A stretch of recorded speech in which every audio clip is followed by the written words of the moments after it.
Olá, o tema do nosso trabalho é deficiência visual. Ele é composto pelas alunas Amy Catarine, Josefa Eduarda, Maria Luísa, Maria Vitória Moura e Tamires Vitória.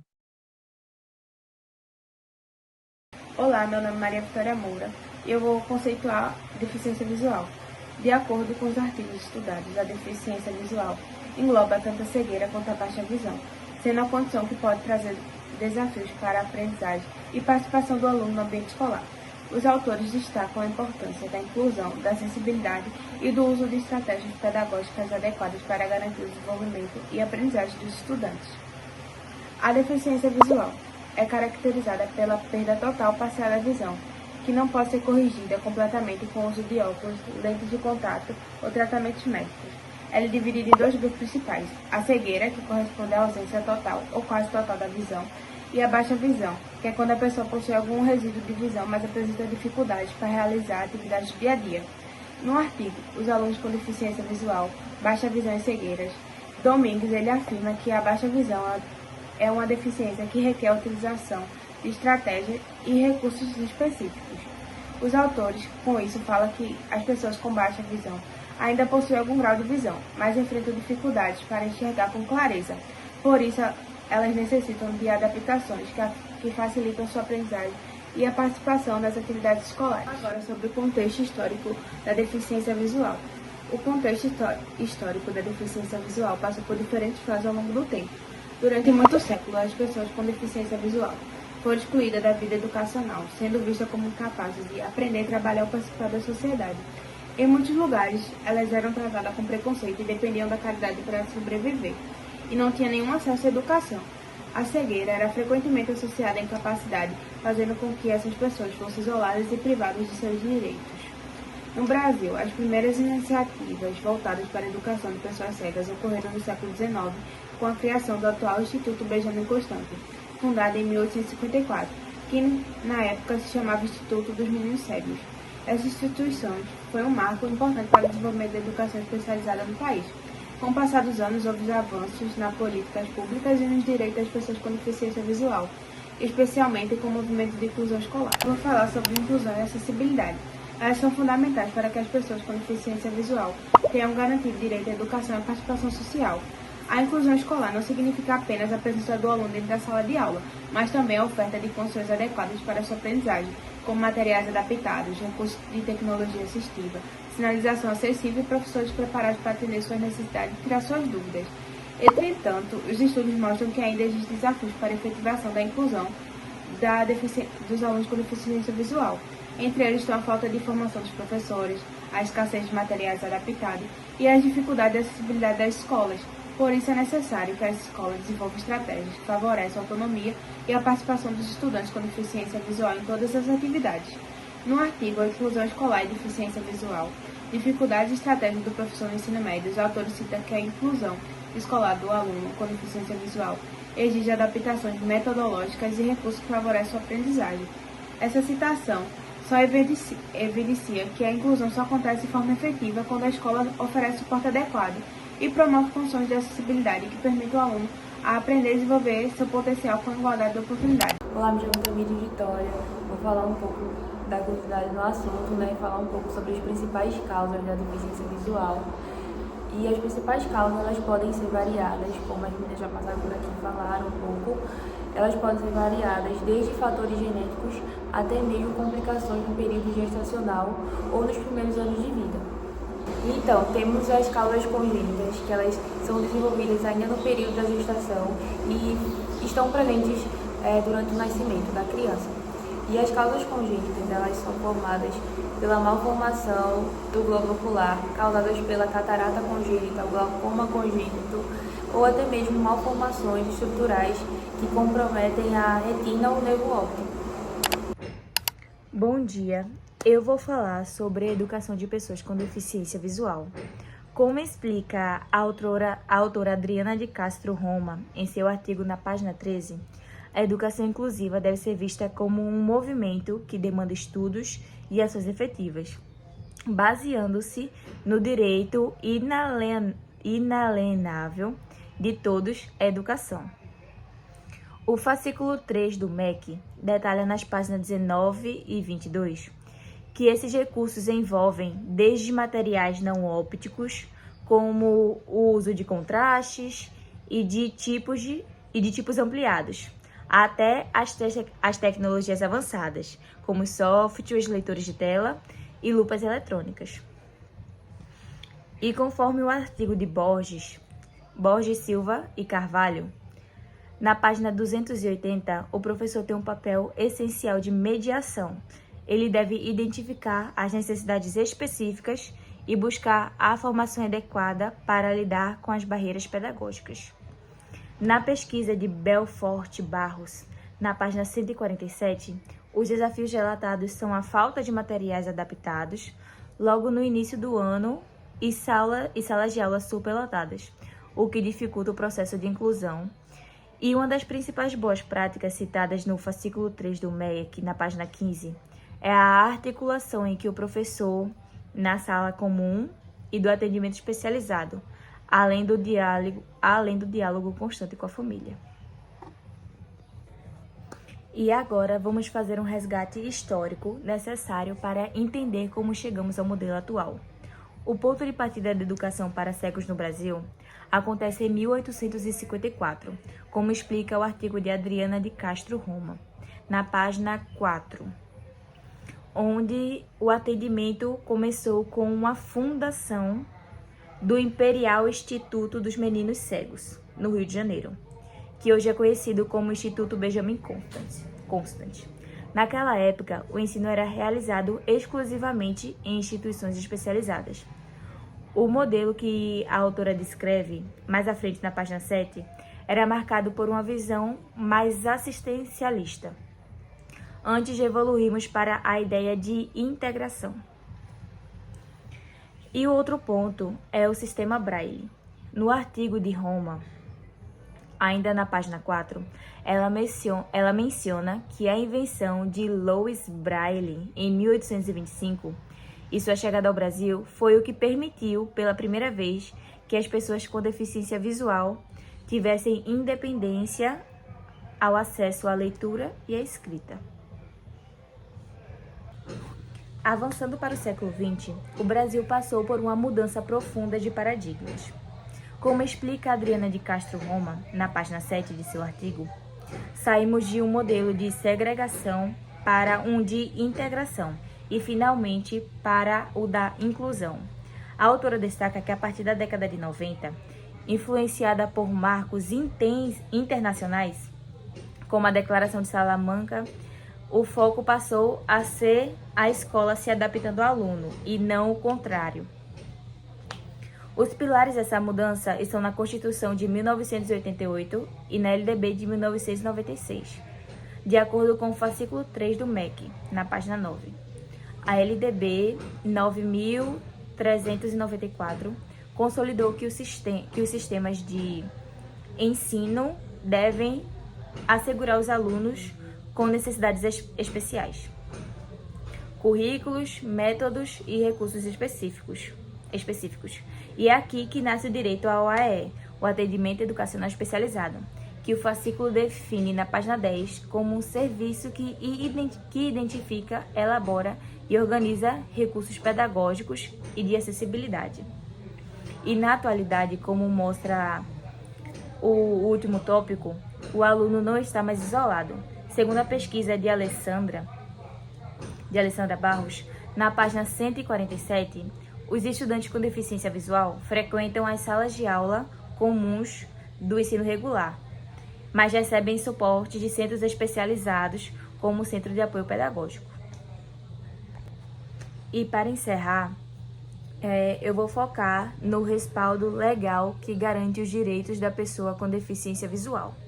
E é importante notar a imagem das bengalas, que representa o direito à identificação.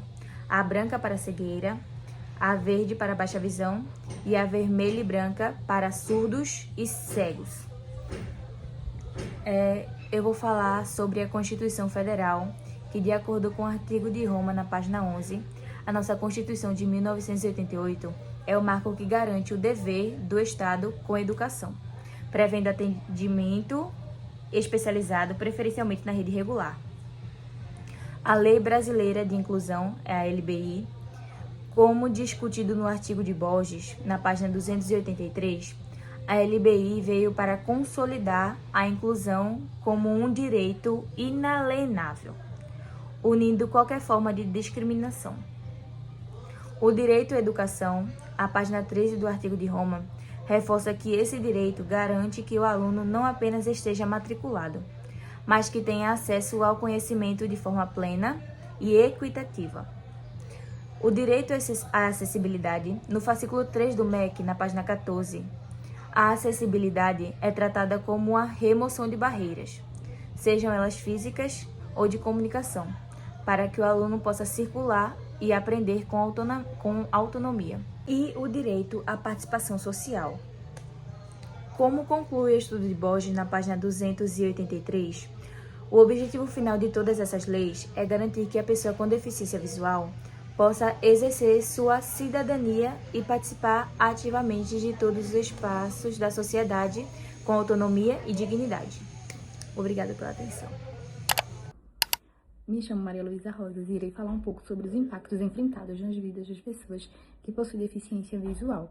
A gente sabe que a deficiência visual traz grandes impactos na vida da pessoa, mas isso não limita sua capacidade nem seu potencial de realizar tais atividades. Os impactos variam de acordo com o grau da deficiência, mas com o apoio à inclusão, esses impactos podem ser sim enfrentados. No dia a dia, as dificuldades encontradas são a ler, a reconhecer rostos, a se locomover, a praticar tarefas sozinhas, não é isso? Mas para isso existem recursos. E os recursos utilizados são bengalas, aplicativos em áudios, a organização também do espaço, né, para que haja a segurança e a autonomia. Na educação, encontramos dificuldades no acesso ao conteúdo, principalmente se ele é visualizado, mas para isso existem materiais adaptados, como o Braille também, e os aplicativos em áudios também são utilizados na educação, as tecnologias assistivas. Com esses materiais adaptados, a gente consegue sim ter uma boa aprendizagem. Já no trabalho, encontramos dificuldades ainda na falta de acessibilidade e também ao preconceito, mas com os recursos como os aplicativos em áudios, o acesso à acessibilidade no local de trabalho, é possível sim que uma pessoa com deficiência visual tenha uma carreira bem-sucedida, atue em várias áreas. Já no aspecto emocional, a pessoa enfrenta muito alguns sentimentos como insegurança, medo, dependência, tudo isso no início. Também a gente pode encontrar esse aspecto emocional também envolvido ao trabalho, certo? Mas no aspecto emocional, ela tem muito esse sentimento, né, de dependência, de não conseguir fazer as coisas sozinha. Mas com o apoio, né, e ajuda familiar, apoio social, psicológico, a pessoa consegue amadurecer esses sentimentos e ter um sentimento de dependência, né, de resiliência. E é um emocional muito melhor e consegue ter uma vida ativa e uma qualidade de vida, né? Em resumo, a deficiência visual ela traz grandes desafios, mas isso não limita, como eu falei, não limita a forma dessa pessoa de viver. Ela vai enfrentar, sim, alguns desafios, alguns impactos, né? Mas existem vários recursos para que essa pessoa siga a sua vida de forma ativa, uma qualidade de vida boa. E também o apoio à inclusão, né? A inclusão, a acessibilidade andam assim, lado a lado. Trouxe aqui 2 casos que foram considerados capacitistas e de muito preconceito. O primeiro caso foi do prefeito Eduardo Paes, que ele estava em uma apresentação de escola de samba no carnaval e ele achou de bom tom essa brincadeira de colocar um óculos escuros, pegar uma bengala e simular uma pessoa com deficiência visual. Esse vídeo, que repercutiu na mídia, teve um impacto bastante importante, assim, que foi a conscientização e o respeito das pessoas com deficiência visual, onde uma pessoa pública, totalmente exposta, que é o prefeito Eduardo Paes, ele poderia sim conscientizar o pessoal, a população, mas ele achou de bom tom fazer essa brincadeira, onde foi gravado, foi postado e teve esse impacto, né? Porque imagina só as pessoas que possuem essa deficiência, como elas se sentiram, né? Poderiam se sentir representadas, acolhidas, mas não. Essa atitude, né, desse prefeito só veio a nossa reflexão da conscientização e respeito de pessoas com deficiência visual. O segundo caso foi de Bianca, que ela participou de um reality, Casamento às Cegas, onde só por causa que ela possuía a deficiência, ela foi bastante criticada nas redes sociais, onde pessoas maldosas colocaram apelidos nela, riram dela por ela possuir essa deficiência. E o emocional abalado dela, quando ela saiu desse programa, foi assim. Ela precisou muito de apoio familiar, psicológico, né? E foi terrível esse caso. A gente vê esses dois casos, onde as situações foram totalmente diferentes, mas a gente vê as atitudes de preconceito e de capacitista. Sim, nesses dois casos diferentes, mas que possuem essas atitudes. E a gente vê a importância da conscientização, né? Principalmente em algo que é tão exposto, que é as redes sociais e mídias, né? Que pode ter uma conscientização melhor e maior, não é? Esse foi um dos casos que foram expostos, mas possui outros casos onde que não tem o alcance da mídia, né? Onde essas pessoas sofrem caladas, têm um emocional abalado, possuem inseguranças por causa desses preconceitos. O sistema Braille é um método de leitura e escrita para pessoas com deficiência visual. Esse método surgiu lá na França através de Louis Braille, que ainda quando criança sofreu um acidente na oficina de seu pai com objetos pontiagudos que ele brincava. E aí a inflamação passou de um olho para o outro e assim ele ficou deficiente visual. Louis Braille descobriu um método de comunicação que os soldados na guerra usavam para se comunicar, que era através de pontos. E aí ele adaptou e com o tempo esse método foi usado como forma original para comunicação, leitura e escrita de pessoas com deficiência visual. Braille utiliza combinações de 6 pontos em relevo, que simbolizam os símbolos, as letras e os números. Ele é usado através do tato, passando a mão sobre os pontos em relevo. Existem vários tipos de Braille. O literário, usado para texto, o de fórmulas matemáticas para fazer cálculo e o musical. O sistema Braille promove a autonomia, a educação e a inclusão social, fazendo com que as pessoas com deficiência visual tenham acesso à educação, à leitura, à escrita e à informação. A educação inclusiva busca garantir a igualdade e a oportunidade para os alunos com deficiência visual. Alguns recursos tecnológicos são livros em Braille, audiolivros e materiais táteis. O papel da escola, junto com os professores, é adaptar as atividades e usar materiais que vão atender à acessibilidade dos alunos. Alguns desafios encontrados é a falta de formação dos professores, a falta de material adaptado e as barreiras de acessibilidade. Algumas boas práticas para se utilizar seria usar tecnologias assistivas, materiais acessíveis e promover a inclusão no dia a dia dos alunos. O sistema Braille e a educação inclusiva são fundamentais para garantir a autonomia, a aprendizagem e a participação desses alunos com deficiência visual na sociedade. Miguel Andrade é um aluno do primeiro ano do ensino fundamental e ele tem baixa visão severa, o que impossibilita ele de reconhecer algumas cores e enxergar objetos de longe. Miguel tem 6 anos, é uma criança comunicativa, gosta de brincar e nas atividades ele usa materiais táteis. Na sala de aula, Miguel se senta perto da professora e do quadro. Ele usa materiais ampliados, lupa e livros adaptados. Em relação à aprendizagem, Miguel aprende melhor na oralidade e por isso precisa de materiais adaptados. Em relação ao convívio dele com os colegas, ele se relaciona bem.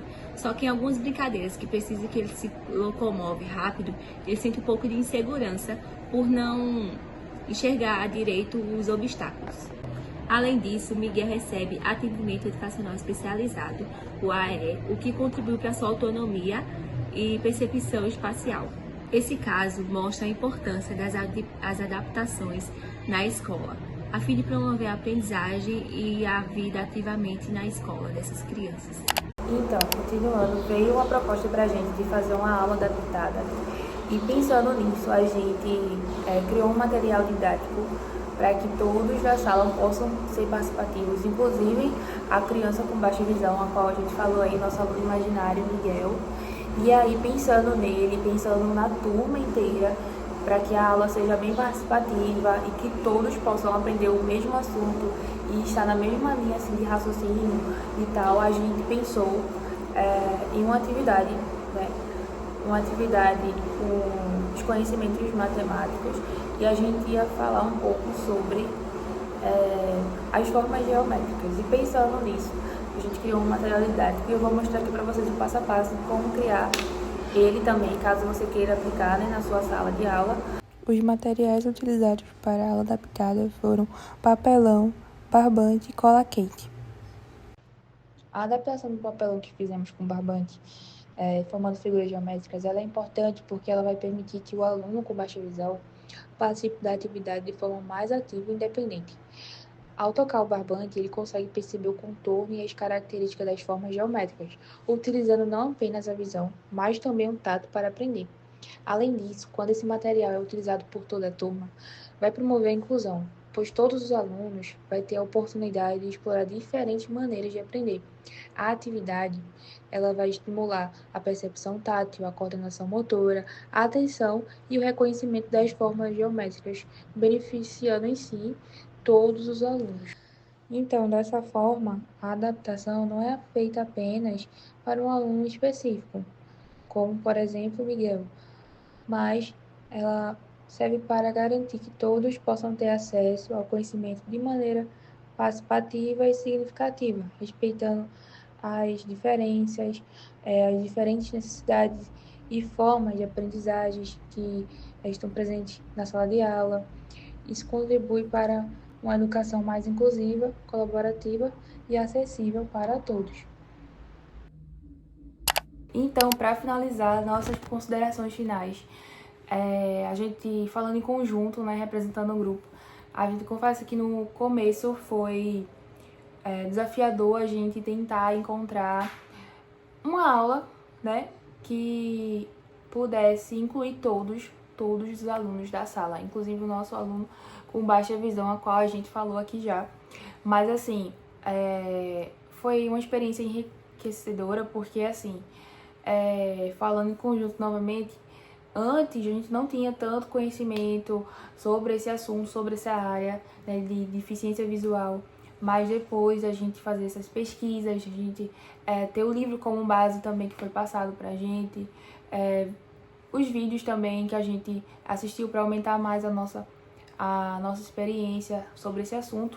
Eu acredito que a gente vai finalizar nessa aula com um conhecimento bem melhor do que antes, né? Antes a gente não tinha um conhecimento assim muito aprofundado, mas a gente pode aprofundar esse conhecimento e com certeza vai servir futuramente, porque a gente como futuros pedagogos, a gente tem que saber a importância da adaptação na sala de aula. E a gente pode perceber que uma simples mudança, uma simples adaptação faz uma grande mudança. E aí a gente pensou bastante, né? A gente se juntou em grupo e pensou bastante em como a gente poderia fazer uma aula que todos se sentissem incluídos. E a gente conseguiu pensar, a gente fez pesquisas e a gente conseguiu pensar e deu tudo certo. Confesso que foi bem legal preparar essa aula aqui. Também foi desafiador, né? Os vídeos também, que cada um com sua rotina corrida, mas a gente juntou o tempinho e cada um teve sua parte de estudos. E eu acredito que para as meninas, quanto para mim também, foi uma experiência enriquecedora, porque contribuiu para a nossa profissão, né? E eu acredito que futuramente a gente vai ter mais experiências, né, nessa área, não só como a gente teve agora, mas futuramente também. Então a gente agradece a todos que assistiram o nosso vídeo e também ao nosso professor. A gente agradece por ter nos assistido. E é isso, pessoal. Obrigada. Até a próxima.